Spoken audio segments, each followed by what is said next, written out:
ఇప్పటికీ కూడా గర్భగుడిలో స్వామివారిది గాని, అమ్మవారిది గాని ఎన్ని డేస్‌లో విగ్రహాన్ని మీరు అందివ్వగలుగుతారు? ఒక గర్భగుడిలో ఉన్నటువంటి స్వామివారి విగ్రహం ఎన్ని అడుగులు ఉంటది? అమ్మవారు ఎన్ని అడుగుల నుంచి ఎన్ని అడుగుల వరకు తీసుకెళ్తారు? మేము అలా కాదండి. గుడి కొలతని బట్టి గుడిలో ఉన్న విగ్రహాన్ని డిసైడ్ చేస్తాను. సపతులని ఉంటారు. దీనికి మళ్ళీ ఇంజనీర్స్ ఎలా ఉంటారో మనకి గుళ్ళు కట్టే వాళ్ళని సపతి అంటారు.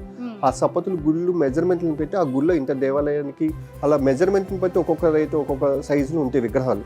దాన్ని బట్టి ఎటువంటి రాయైనా విగ్రహం మనం చేయగలుగుతాము.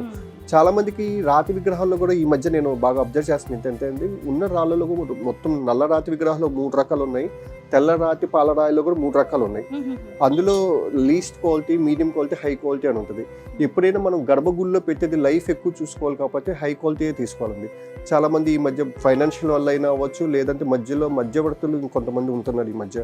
అంటే గుడి పంతులకి మాకు గుడి వ్యక్తులు ఉంటారు కదా, వాళ్ళకి మాకు మధ్యవర్తులు ఎక్కువ మంది ఉండటం వల్ల వాళ్ళు చెప్పింది తీసుకొని వెళ్ళిపోతున్నారు వీళ్ళు. అందుకని ఆ రాయ క్వాలిటీ ఏంటి, దాని ఫ్యూచర్ ఏంటి, అది లైఫ్ ఎంత ఉంటుంది అనేది చాలా తగ్గిపోయిందండి. ఒకప్పుడు ఎవరైనా విగ్రహం పెట్టాలి అంటే లైఫ్ స్పాన్ ఎక్కువ ఉండాలి, మనం ఉన్నా లేకపోతే మన తరాలు, మా పిల్లలు, మన వాళ్ళందరూ ఈ విగ్రహం చూడాలని అనుకునేవాళ్ళు.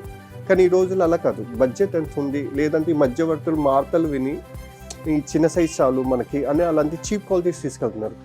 అలా చిన్న విగ్రహాలు, తక్కువ రేటు విగ్రహాలు తీసుకెళ్తే 10 నుంచి 15 సంవత్సరాల నుంచి ఉండవండి రాయ.